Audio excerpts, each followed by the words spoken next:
उन्होंने हमको अपनाया है, क्योंकि ये पूरी योजनाबद्ध महात्मा काम करते हैं। उनके पास जाकर के जानकारी करो, विचारो, पूछो, तो वो तुमको सही सच्ची बात बताएंगे। और जो खराबियां तुम्हारे अंदर आ गई, समाज में आ गई, घर में आ गई, परिवार में आ गई, उन खराबियों को बाहर निकाल दो और जो अच्छाई है, जो सच्चाई है, जो नेकी है, उसको अपना लो। देखो प्रेमी, बड़ी गौर से सुनो।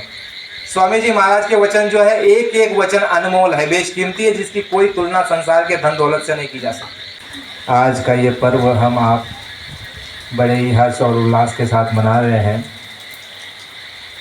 आज गुरु पूर्णिमा है और साल में एक दिवस ऐसा आता है जिसमें हम आप सभी मिलकर के एक बहुताय बड़े परिप्रेक्ष्य में गुरु के कार्य पर और उनके मिशन पर और उनके वचन वाणियों पर, यानी कि उनके कार्यों पर हम गौर करते हैं और अपने आप को हम धन्य समझते हैं। तो धर्म प्रेमियों, बड़े गौर के साथ आप सुनिए। परम पूज्य स्वामी जी महाराज ने हम आपको सुनाया, 60 वर्षों में जो जो हमको सुनाया, बाबा जी ने सत्संग सुनाया। और स्वामी जी महाराज ने कहा कि सत्संग कौन सुनाता है?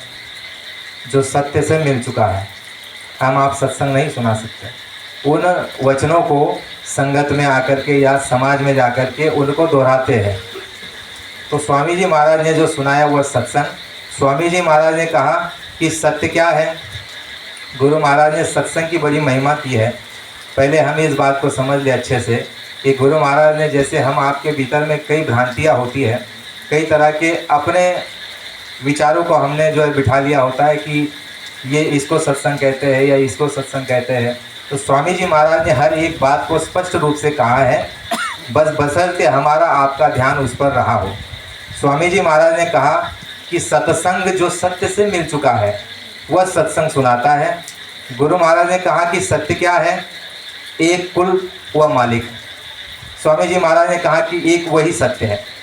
फिर गुरु महाराज ने कहा कि जितना भी तुम चर्म चक्षुओं से देख रहे हो, यानी चमड़े की आंखों से, गुरु महाराज ने बड़े स्पष्ट रूप में, कोई लाग लपेट नहीं, गुरु महाराज ने कहा बच्चा, मैं जितना तुमको स्पष्ट बता रहा हूँ इससे पहले किसी ने नहीं बताया। गुरु महाराज ने कहा कि बच्चा, उस मालिक के अलावा और उस मालिक की जो अंश रूप जीवात्मा तुम्हारे अंदर बैठी है, ये दो ही वस्तु सत्य है, तीसरा कोई सत्य इस जगत में नहीं है। फिर हमने आपने प्रश्न खड़ा किया कि भाई बाकी जो ये निगाहों से देख रहे हैं, ये घर मकान, स्त्री पुरुष, बच्चे बच्चे, खेती दुकान दफ्तर, ये क्या है? तो स्वामी जी महाराज ने कहा कि बच्चा, ये सब नश्वर है, परिवर्तनशील है, जड़ है और मिथ्या है। अनेक शब्दों में गुरु महाराज ने बताया कि बच्चा, ये सब परिवर्तनशील है। परिवर्तनशील किसे कहते हैं? गुरु महाराज ने कहा कि आज दिखाई दे रहा है कल नहीं है, तो समझ लो वो परिवर्तनशील, यानी उसका परिवर्तन होता है।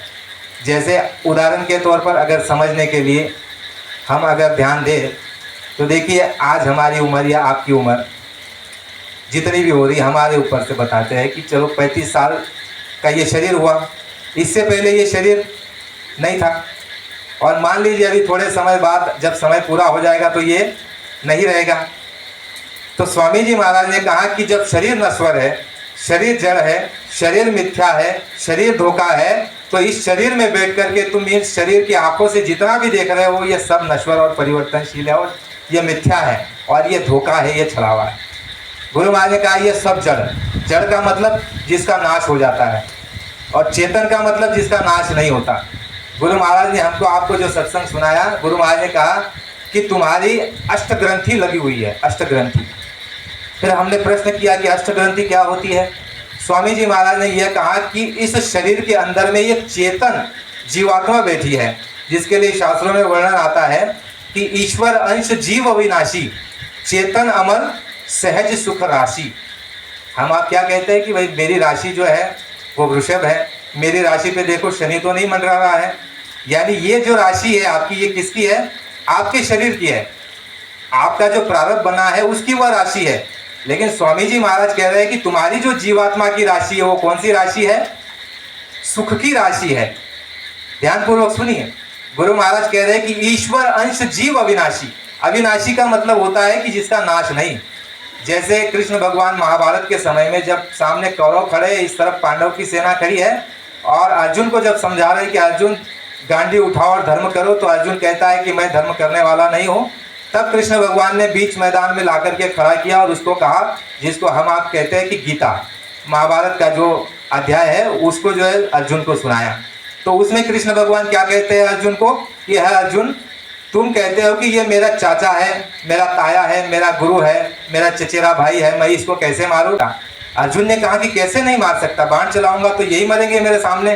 फिर कृष्ण भगवान ने उसको समझाया। वो केवल कृष्ण भगवान ने अर्जुन को नहीं, ये तुमको हमको संसार को समझाया, संसार के लिए एक जो है निमित्त बनाया अर्जुन को कि संसार को ये मार्ग और ये ज्ञान और ये उपदेश उनको मिले। अजय अविनाशी है और अविकारी है। यानी हम कहते हैं ना कि ये बंदा बड़ा विकारी है, इसके अंदर बड़े दुर्गुण है, तो वो मन के और इंद्रियों के कारण दुर्गुणी दिखाई दे रहा है। लेकिन जब आप में आत्मभाव जागृत हो जाएगा, आत्मभाव का मतलब आप जब ये समझ जाओगे कि मैं पाटिल नहीं हूँ, हम अभी जो भाव में बैठे हैं हम जाति के भाव में हैं, शरीर के भाव में हैं, हम आज डिग्री औधा के भाव में हैं, पढ़े लिखे के भाव में हैं, यानी वो भावना हमारे अंदर है, उसके अनुसार हम व्यवहार करते हैं। अगर मान लीजिए आपकी टाई कोट है, आप पढ़े लिखे हैं, बड़े कार में घूमते हैं, तो आपको वो भाव से आप व्यवहार करोगे किसी से भी कि भाई मैं तो गाड़ी में चल रहा हूँ और ये साइकिल पर चल रहा है, तो वो भाव अपने आप आपके अंदर आ जाएगा, वो अज्ञानता का भाव है। लेकिन जब आप में आत्मा भाव जाग जाएगा तब आप क्या कहोगे? तब आप ये कहोगे कि मैं एक शुद्ध आत्मा हूँ और जितने भी इन शरीरों में बैठी हुई है वो परमपिता परमात्मा की अंश और जीवात्मा है, उनमें और मुझ में कोई भेद नहीं। ये भेद केवल मन और इंद्रियों का और कर्मों का है जो भेद गिर गया है।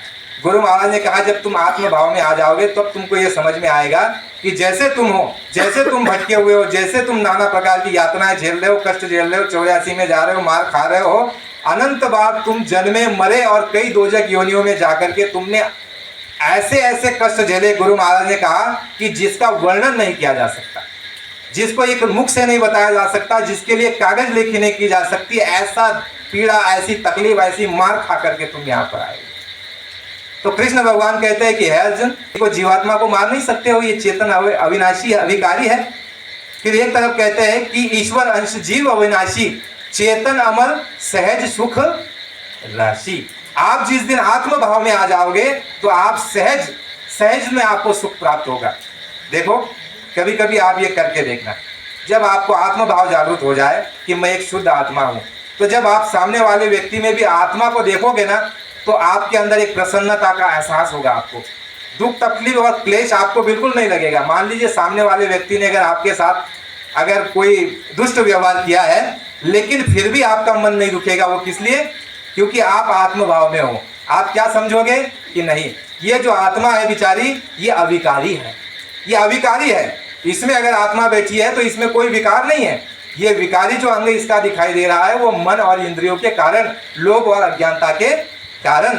तो स्वामी जी महाराज ने कहा कि चेतन अविनाशी और तुम्हारा जो है ये स्वरूप है, असली स्वरूप जीवात्मा, एक वो चेतन और दूसरा कौन चेतन? सत्य परमपिता परमात्मा। तो स्वामी जी महाराज ने क्या कहा कि तुम्हारी अष्ट ग्रंथि लगी हुई है, अष्ट ग्रंथि। आपने अष्टावक्र ऋषि का नाम सुना है? अष्टावक्र ऋषि का, अष्टावक्र ऋषि जो थे उनके पूरे शरीर में जो है 8 प्रकार के ऐसे आड़े टेढ़े ऐब थे अष्टावक्र ऋषि के। तो स्वामी जी महाराज ने कहा कि वही जो है तुम्हारे साथ लगा हुआ है, वो एक कल्पना के रूप में है, लेकिन असली तुम्हारे साथ जो है अष्ट ग्रंथि लगी हुई है। वो कैसे? गुरु महाराज ने कहा कि 3 जो है गुण हैं, एक रजोगुण, एक तमोगुण और एक सतोगुण। ये 3 गुण और 5 जो है तत्व, जल पृथ्वी अग्नि वायु और आकाश, 3 गुण और 5 तत्व कितने हुए? 8। और उस 8 चीजें मिलकर के ये आपका शरीर बना, ये जड़, ये मिट्टी का ढेर। और इसमें जो है गुरु महाराज ने क्या कहा कि वो चेतन जो कभी मरती नहीं है, जो अविनाशी है, अविकारी है, और जिसका स्वरूप गुरु महाराज ने कहा सत्य स्वरूप, प्रेम स्वरूप, सत्य स्वरूप है और प्रेम स्वरूप है, ऐसा नहीं है। वो जो है किसी प्रकार के इसके अंदर विकार नहीं है। गुरु महाराज ने कहा कि वो जीवात्मा यहाँ पर बिठाई गई है, आपके 3 गुण और 5 तत्वों का ये जड़ बना करके, खोल बना करके, पिंजरा बना करके, उसको जो है शरीर में नहीं, गुरु महाराज ने कहा उसको अग्रभाग में, आगे यहाँ पर दोनों आंखों के मध्य भाग में जीवात्मा का स्थान है। और स्वामी जी महाराज ने कहा कि जितने भी प्रकट संत आए उनका एक ही काम कि तुम्हारे जो ये अष्ट ग्रंथि लगी हुई है इसको छुड़ाना, यानी उस पिंजरे में से जीवात्मा को निकाल करके उसको असली देश असली वतन अपने ले जाना। गुरु महाराज ने कहा कि जड़ को अलग और चेतन को अलग खड़ा कर देना, ये महात्माओं का काम होता है, जो सच्चे महात्मा होते हैं। स्वामी जी महाराज ने और सभी संतों महात्माओं ने जो है गुरु के विषय में बड़ी महिमा की है। उसके लिए स्वामी जी महाराज ने और कबीरदास जी ने भी कहा है अपने चौपाई में। थोड़ा सा हम समय है हमारे पास, थोड़ा विस्तार से हम समझने का प्रयास करेंगे। कई लोग ऐसी भ्रांतियां फैलाते हैं कि संत महात्मा केवल जो है अपने दीवाने बना लेते हैं और बाकी सबसे छुड़ा लेते हैं। ऐसा नहीं। देखिए, संतों महात्माओं का ज्ञान बड़ा ऊंचा है। गुरु महाराज ने यह कहा कि बच्चा अपने घर गृहस्थी में रहो, साधु नहीं बनना है, लंगोटी नहीं पहननी है। अगर घर द्वार छोड़ दोगे, जंगल की राह पकड़ लोगे तो जीवन में तुम्हें कभी भगवान नहीं मिलेगा। गुरु महाराज ने इस चीज़ को मना किया, क्योंकि स्वामी जी महाराज ने कहा कि सतयुग, त्रेता, द्वापर तीनों युगों का विधान अलग और कलयुग का विधान अलग। हमारे महाराज के संतों ने कहा है कलयुग का विधान, ये कहा है कि संसार साधुनी करावा परमार्थ, यानी संसार को साध करके आप परमार्थ कर सकते हो। स्वामी जी महाराज ने गृहस्थ की बड़ी महिमा कही है कि गृहस्थ जो होता है वो अपने जो है कर्तव्यों का निर्वाह करते हुए भगवान की भजन बंदगी भक्ति करेगा तो उसको जो है साधु 10 साल में जो उसको प्राप्त होगा वो गृहस्थ को 1 दिन में प्राप्त हो जाएगा। कितने दिन में? 1 दिन में। क्योंकि साधु जो है उसने सब कुछ छोड़ दिया है, ना ही उसको जो है परिवार का देखना है, ना बच्चों की उसको चिंता, ना बीवी की चिंता, ना माँ बाप की चिंता। वो तो गृहस्थ को छोड़ करके साधु सन्यासी हो गया। तो स्वामी जी महाराज ने कहा ये गृहस्थ है जो अपने दिन भर कर्तव्यों को, जिसके लिए गुरु महाराज ने कहा कि बच्चा तुमको साधु नहीं बनाना जाता, यहाँ पर कोई लंगोटी नहीं लगवाई जाती, आपको जंगल में नहीं भेजा जाता। कलयुग का ये विधान है कि तुम घर में ही बैठ करके उस मालिक की बंदगी कर सकते हो और घर में ही जो घर का भेद बता दे ऐसे महात्माओं की तुम खोज करो। गुरु महाराज ने कहा कि ये मनुष्य मंदिर, ये मनुष्य मकान, ये खंडर हो चुका है। गुरु महाराज ने कहा इसमें गंदी चीजें तुम्हारी आ गई है और महात्माओं के पास जाकर के उस खंडर की सफाई कर लो, उस खंडर की सफाई कर लो। तो स्वामी जी महाराज ने ये कहा कि बच्चा तुमको साधु नहीं बनना, लंगोटी नहीं लगानी, जबकि बाबा जी ने कहा कि वो वस्तु अमूलक तुमको दी जा रही है गृहस्थ में, घर में रहते हुए, जो इससे पहले किसी को नहीं मिली। गुरु महाराज ने कहा कि जो वस्तु राम और कृष्ण को नहीं मिली वो वस्तु तुमको मिल गई। वो क्या मिला? नाम दान। मीरा जी गाती है अपने भजन में, वो कहती है कि पायो जी मैंने नाम रतन धन पायो, लेकिन कुछ लोगों ने उसको राम धन बता दिया। मीरा जी ने ये गाया है, उनकी असली किताबें अगर आप लाओ तो उसमें वो ये कहती है कि पायो जी मैंने नाम रतन धन पायो, वस्तु अमूलक दीनी मोरे सतगुरु, करी कृपा अपनायो, यानी मुझे अपनाया। हम सोचते हैं कि हमने गुरु को स्वीकार किया, गुरु को धारण किया, नहीं, उन्होंने हमको अपनाया है, क्योंकि ये पूरी योजनाबद्ध महात्मा काम करते हैं। जैसे कि एक बात बीच में बताते चले, स्वामी जी महाराज ने एक सत्संग में ये बताया कि बच्चा दादा गुरु के साथ हम जा रहे थे कई कार्यक्रम में, तो बीच में दादा गुरु रुके और एक कुएं के पास गए और वहाँ पर जाकर के मुझे कहा कि बच्चा मेरे लिए पानी लेकर के आओ। तो स्वामी जी महाराज दौड़े और पानी लेकर के आए। तो दादा गुरु ने क्या किया, उस पानी को ऐसे मुंह में डाला और कुल्ला किया, और उस कुएं में लाल लाल चींटियाँ थी, बहुत सारी चींटियाँ थी। उस कुएं में वो कुल्ला किया हुआ पानी छोड़ दिया। अब स्वामी जी महाराज बड़ी देर से सोचने लग गई कि ये क्या लीला है। तो स्वामी जी महाराज ने दादा गुरु को पूछा कि गुरु महाराज ये आपने क्या किया। तो दादा गुरु महाराज को क्या कहते हैं, बड़े गौर से सुनिए। आपके सभी प्रश्नों के उत्तर इन्हीं के वचनों में छुपे हुए हैं, लेकिन आप और हम उसका चिंतन मंथन, विचार विमर्श और खोजबीन करते नहीं है, इसीलिए कहीं ना कहीं डावाडोल रहते हैं। गुरु महाराज ने यह कहा कि बच्चा मुझे मेरे गुरु कहते हैं कि बच्चा मैं तुम्हारे लिए संगत खड़ी कर रहा हूँ। क्या खड़ी कर रहा हूँ? संगत। तुम्हारे लिए मैं संगत खड़ी कर रहा हूँ। एक समय बाद ये 184 के अंदर जो ये कीड़ी है, वह बिच्छू होगा, वह सांप होगा, वह गोचर होगा, वह मेंढक होंगे, जिन जिन के मुख में ये पानी जाएगा इनको सीधा अगला जन्म मनुष्य शरीर, और मनुष्य शरीर में आकर के क्या ऐसे ही छोड़ देंगे? नहीं, वो भर्ती करेंगे सत्संग के अंदर में, और भर्ती करने के बाद तुमको जैसे तैसे नियोजनबद्ध, जैसे तुम कहते हो कि भाई मैं सोचता था कि बाबा जी की बड़ी गाड़ियाँ चलती है तो मैं गाड़ी देखने के लिए चला गया, तुम नहीं गए, उन्होंने बुलाया, उन्होंने इस तरह से नियोजन किया। बाबा जी ने कहा कि बच्चा महात्माओं के पास ऐसा जाल होता है और वो ऐसे खिलाड़ी होते हैं, उनसे बड़ा खिलाड़ी कोई होता ही नहीं। गुरु महाराज ने कहा कि वो ऐसा जाल फेंकते हैं, उसमें घड़ियाल, उसमें बड़ी बड़ी मछली, उसमें सब फंस जाते हैं। महात्मा बड़े होशियार होते हैं। गुरु महाराज ने ये कहा, जैसे हम कहते हैं ना गुरु की बात चली है, तो उसमें कहते हैं कि गुरु को कीजिए कोटि कोटि दंडवत प्रणाम, भृंग न जाने कीट को गुरु कर ले आप समान। स्वामी जी महाराज ने इस पर बताया। गुरु महाराज ने ये कहा कि बच्चा जैसे भृंग होता है, जाता है एक कीड़े को उठा करके लाता है और उसके तुरंत पैर काट देता है, उसके पैर काट देता है। जो कीड़े को उठा करके लाता है उसके पैर काट देता है, जिससे कि वो दौड़े नहीं, भागे नहीं, और उसके पंख भी काट देता है। फिर तुरंत ला करके उसको मिट्टी का थोड़ा सा जो है ऐसा मिट्टी बना करके दीवार में वहाँ पर उसको छेद करके उसमें डाल देते हैं कीड़े को, और 24 घंटे उस कीड़े को आवाज़ देता रहता है, भूम भूम भूम ऐसी आवाज़ देते रहता है। और तुरंत जो है वो कीड़े के अंदर भी पंख लग जाते हैं और कीड़ा बाहर निकलता है, दोबारा वो दूसरे कीड़े को पकड़ता है और वही क्रिया वो करता है। गुरु महाराज ने ये कहा कि महात्मा ऐसे ही काम करते हैं। कैसे? जैसे हम आप जब सत्संग में नहीं जुड़े थे, गुरु महाराज के पास नहीं आए थे, तो बड़े उठते थे। मैं तो अपनी बात बताता हूँ, आप तो सज्जन होंगे लेकिन मैं अपनी बात बताता हूँ, हम तो बड़े उठते थे, देख लेंगे, ये कर लेंगे, वो कर लेंगे, किसी को डरते नहीं थे। यानी कि कोई लगाम नहीं, कोई बंधन नहीं, कोई किसी का नियंत्रण नहीं, कोई लक्ष्मण रेखा गुरु रेखा नहीं, हम बिल्कुल जो है निर्बंध थे।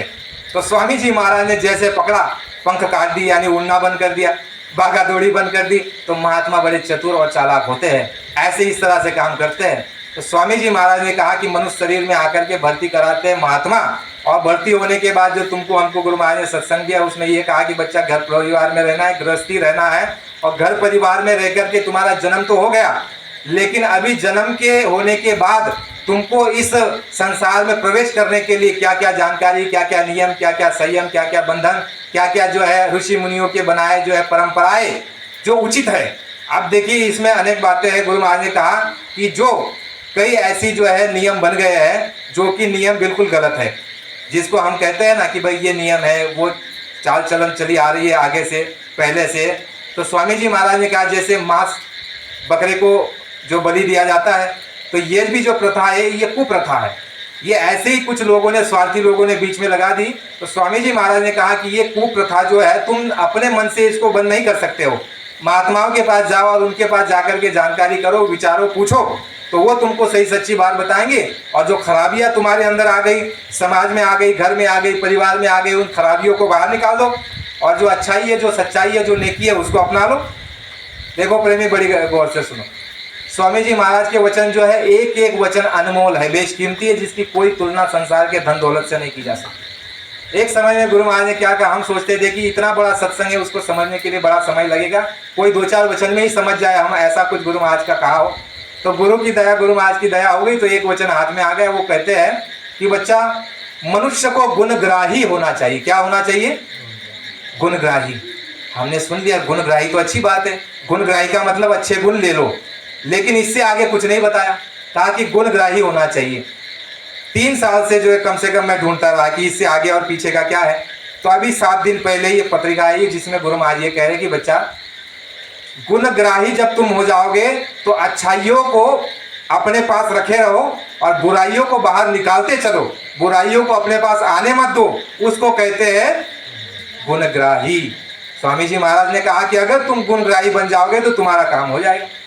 स्वामी जी महाराज ने बड़ी ऊंची शिक्षा दी प्रेमियों। देखो जन्म तो हो गया, गुरु महाराज ने कहा कि जन्म तो हो गया, और जैसे तुम्हारी अगर जन्म हुआ है तो इसकी मृत्यु होगी।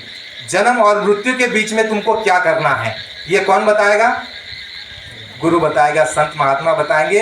इसकी जानकारी और इसकी मालूमात तुमको संसार में और कोई नहीं दे सकता। जो भी देंगे वो जो है अल्प जानकारी, आधी जानकारी देंगे, एक मर्यादित वो जानकारी देंगे, वह जो है आदि से अंत की जानकारी तुमको नहीं दे सकते। संत की पहचान यही है प्रेमियों, जो आदि और अंत का भेद लखावे वही संत कहावे। अब आदि और अंत क्या है? स्वामी जी महाराज ने ये कहा कि बच्चा, आदि कहते हैं, फिर एक जगह कहते हैं गुरु महाराज, एक अनिय अनामा अंश सच्चिदानंद प्रभु धामा। एक ही था, अनेक नहीं थे, एक था। उसकी मौज हुई, उसने 16 पुत्रों को रचा और उनको जो है आदेश दे दिया कि जाकर के तपस्या कर लो। और उन्होंने जो तपस्या की उसमें से 4 पुत्रों का भेद संतों ने बताया। उसमें से सबसे छोटा पुत्र, जिसको हम आप पहला नाम कहते हैं, जिसको शिव परमात्मा गॉड और उसको खुदा भी कहते हैं, स्वामी जी महाराज ने उनके बारे में कहा, संतों ने काल पुरुष कहा उनको। काल पुरुष कहा कि उन्होंने बड़ी तपस्या की और जो है उन्होंने भगवान से, मालिक से, तुम्हारे सच्चे परमपिता परमात्मा से जीवात्माओं का भंडार मांगा और मालिक ने उसको जीवात्माओं का भंडार दे दिया।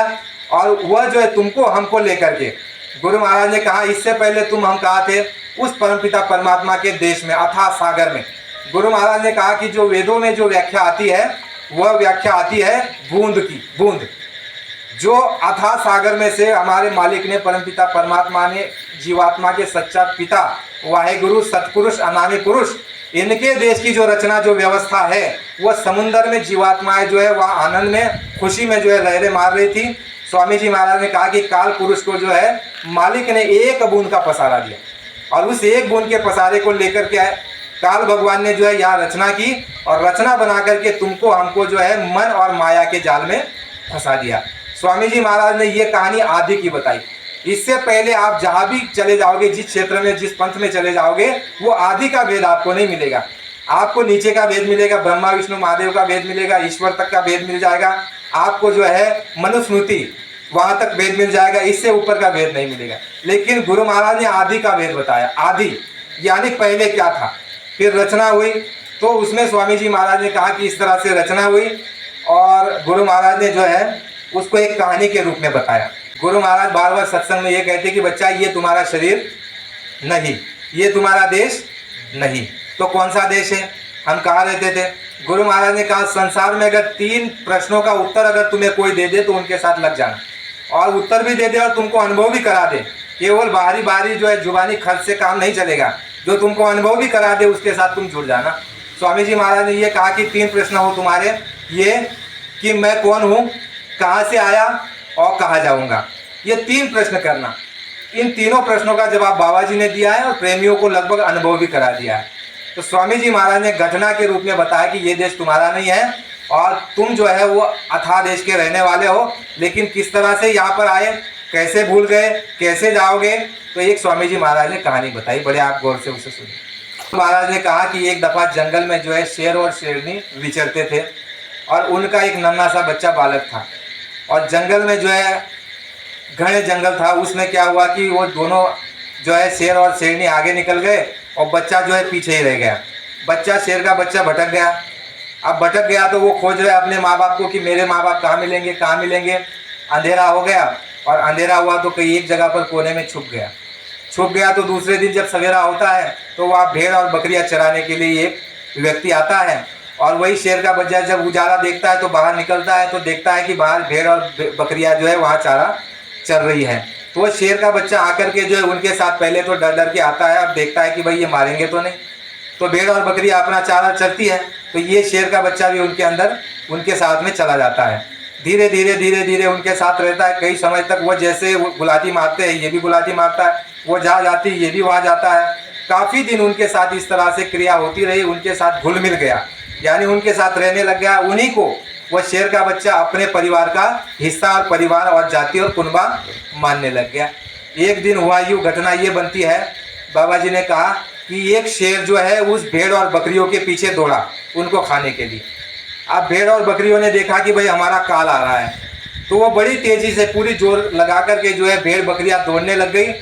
अब इस शेर के बच्चे ने देखा कि भाई भेड़ बकरियाँ दौड़ रही है तो मुझे भी दौड़ना चाहिए। ये तुम्हारी हमारी हालत हो चुकी है, भाई दुनिया जा रही, हमको भी उधर ही जाना है। ध्यानपूर्वक आप सुनिए।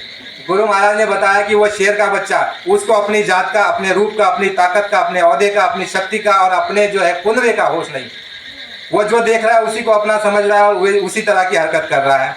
घटना ये होती है जो घटना आपके साथ हमारे साथ घटी है। शेर हमको भी मिला है, वो बाद में आपको पता चलेगा कौन शेर था और कौन शेर के बच्चे और कौन भेड़ बकरियाँ। तुम्हारी हमारी कहानी हो, किसी और की नहीं। स्वामी जी महाराज ने कहा शेर बड़ी तेजी के साथ भेड़ बकरियों के पीछे दौड़ा तो भेड़ बकरियां बहुत तेजी से आगे दौड़ने लगी, क्योंकि प्राण सबको प्यारा है। तो दौड़ रही आगे। शेर का बच्चा देखता है ये दौड़ रही तो मुझे भी दौड़ना पड़ेगा। शेर का बच्चा उससे भी तेज आगे दौड़ रहा है। अब शेर ने दूर से देखा, अरे ये भेड़ बकरियां जो दौड़ रही ये हमारा घास है, निवाला है, ये तो मान्य कर लिया, लेकिन ये हमारे कुनबे का, ये हमारी जाति का, हमारी बिरादरी का, हमारे ताकत रखने वाला, ये क्यों भाग रहा है। तो उसको बड़ा अचरज लगा, उसको बड़ा अचंभा लगा कि मामला क्या है। तो उसने ये सोचा कि चलो भाई भेड़ बकरी आज नहीं तो कल इसको पकड़ ही लूँगा, लेकिन इसको पहले पकड़ते, दबोचते और पूछते कि भाई मामला क्या है। तो उसने भेड़ बकरियों को छोड़ दिया और जाकर के शेर के बच्चे को पकड़ लिया। जैसे पकड़ लिया तो शेर का बच्चा लगा छटपटाने। हम आप भी छटपटाए शुरुआत में कि ये सब कौन करेगा, इतने नियम कौन पालेगा। बात समझ में आई कि नहीं। लगा छटपटाने। तो शेर के बच्चे को जब पकड़ा शेर ने तो कहा, अरे मैं तुझको मारूंगा नहीं, लेकिन पहले मुझे ये बात बता कि भाई तू भाग क्यों रहा है। शेर के बच्चे ने कहा, ना बाबा, अगर मैं तुमको बताऊंगा, तुम्हारे साथ रहूंगा तो तुम मुझे मार देगा। कहा कि नहीं नहीं, मैं तुमको मारने वाला नहीं हूँ, मुझे ये प्रश्न पूछना है, जानना है कि भाई तुम भाग क्यों रहे हो, बस इससे ज़्यादा नहीं। उसने कहा, वो मेरे परिवार वाले भाग रहे तो मैं भी भाग रहा हूँ। तो शेर समझ गया कि ये अज्ञानता का पर्दा इसके ऊपर पड़ा हुआ है। तो शेर ने ये कहा उसको, अरे वो भेड़ बकरियां है और हम जंगल के शेर हैं, हम जंगल के राजा हैं और तुम राजा के पुत्र राजकुमार हो। फिर वो कहने लग गया, ना बाबा, तुम मीठी मीठी बात करके मुझे ले जाओगे और मुझे ख़त्म कर दोगे। मानता नहीं था, हम भी मानते नहीं थे ना शुरुआत में। जय गुरुदेव। लेकिन महात्मा खिलाड़ी होते हैं, गुरु महाराज ने कहा, उनसे बड़ा खिलाड़ी कोई नहीं होता। शेर के बच्चे को जैसे तैसे विश्वास दिलाया, पहले विश्वास में लिया जाता है, उसके बाद काम होता है। विश्वास दिलाया कि अरे मैं तुझे मारूंगा नहीं, तू एक काम कर, मेरी बात नहीं माननी है तो चल, तुझे मैं जो है तुझे सामने दिखाता हूँ प्रत्यक्ष। शेर का बच्चा डरते डरते गया नदी के किनारे। शेर ने कहा कि मैं जो है नदी में मुंह झाँपूंगा, नदी के पानी में, और तू भी जो है मुंह झाँपना, उसमें देख लेना मुझ में और तुझ में कोई अंतर नहीं है। शेर का बच्चा डरते डरते गया। शेर ने पहले मुंह जो है नदी की ओर किया और उस बच्चे को कहा कि देख तू भी कर। तो शेर के बच्चे ने जब नदी में अपना मुंह देखा और शेर को देखा तो शेर का मुंह भी उसके जैसे ही, इसका मुंह और उसका मुंह, इसमें कोई भी अंतर नहीं है। गुरु महाराज ने कहा कि अंदर चलो, अंदर तुम्हें पहचान होगी, अंदर तुम्हें मालूम होगा। तो इस तरह से शेर ने उसको समझाया बुझाया और ये कहा कि तू हमारे कुनबे का है। फिर भी विश्वास नहीं हुआ, विश्वास की कमी रही, होती है ना। जय गुरुदेव। हसमुख भाई, होता है ना, विश्वास की कमी होती है। भाई ठीक है, तुमने चेहरा तो बता दिया, लेकिन ताकत तो बताओ, ताकत क्या है? तुम्हारी और हमारी ताकत एक जैसी है क्या? उसने कहा, ठहर जा, मैं जोर से आवाज़ लगाता हूँ और मेरी आवाज़ के बाद जो क्रियाएं इस जंगल में होगी वही क्रिया तेरी आवाज़ लगाने के बाद होगी। शेर ने बहुत जोर से दहाड़ा और जैसे ही दहाड़ मारी, हाथी, चिड़िया, पंछी, भेड़, बकरी और सारे जंगल के जानवर जो है दौड़ने लग गए और चिड़िया चाय चाय करने लगे। शेर के बच्चे ने कहा, अरे बाप रे, इतनी ताकत इसकी, एक जगह पे खड़े रह करके दहाड़ रहा है तो सारे जंगल में हलचल हो रही है। कहा, अब तू दहाड़। फिर वो धीरे से जब दहाड़ा तो बस वैसी ही क्रिया हुई। तब उसको विश्वास आया कि जो ये ताकत इसकी वही ताकत मेरी और जो औहदा इसका वही औहदा मेरा है। प्रेमियों, महात्मा यही करते हैं, जिसके लिए सुंदरदास जी महाराज ने कहा है। सुंदर जी महाराज कहते हैं, वह कहते हैं कि एक समय मृग की नार ने कहर जायो, के कारण पाली के हाथ चढ़ियो, छेरी के संग रलायो, भूल गयो कुल के पराक्रम, सो हंडू बने दूब चरायो, ऐसे ही सुंदर आप भुला के जीव कहायो। यानी आप उस मालिक को भूल गया और केवल जीव आत्मा स्वरूप में आ गया। वो केवल देखो आप कहते हो ना, कई जगह देखने को आपको अनुभव करने को मिलता है। क्या कहते हैं? अहम ब्रह्मास्मि कहते हैं ना महाराज, अहम ब्रह्मास्मि। उनको केवल आत्मा तक ही, वो कहते हैं आत्मा, इससे ऊपर कुछ नहीं है। यानी परमात्मा को भूल गए। आपको होश है तो केवल आत्मा का है, और उससे भी निचले स्तर पर कोई चला जाए तो वो कहता है कि मैं शरीर हूँ, और उससे भी कोई निचले स्तर पर चला जाए तो ये कहता है कि मैं इंद्रिया हूँ, यानी खाने पीने मौज मस्ती की ही वो बात समझता है। उससे भी निचले स्तर पर कोई चला जाए तो वो ये कहता है कि मेरी ये जाति है। ठीक है ना? तो ये स्तर अपना अपना बना है। लेकिन महात्मा जो है, गुरु महाराज ने कहा, महात्मा जो है क्रिया से काम करते हैं और उनका काम बड़ा धीरज से होता है, सब्र से होता है। जल्दी का काम शैतान का और धीरज का काम रहमान का होता है।